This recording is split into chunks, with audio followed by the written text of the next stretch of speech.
I can send her a div. Show me.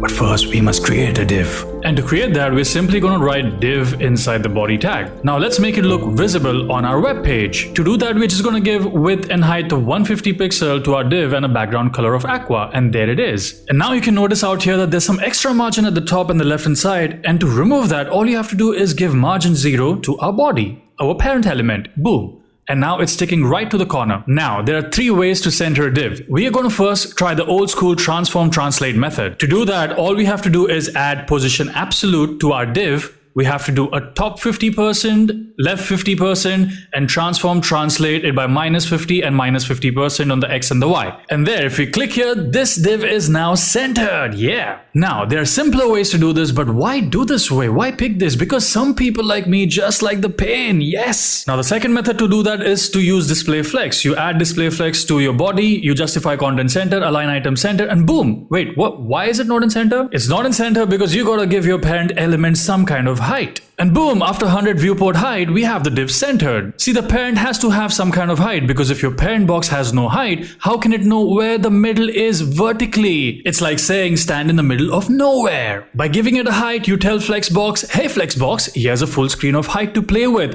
100% of the viewport. Now you can actually center things vertically. Now the child sits smack in the center of the screen like a drama queen demanding attention. Now the last method to use is by using display grid. Now since our height shit is already sorted out, all we have to do here is add display grid and place item center. And there it is, the div is centered. But hey, question, if the height was necessary, why not the width?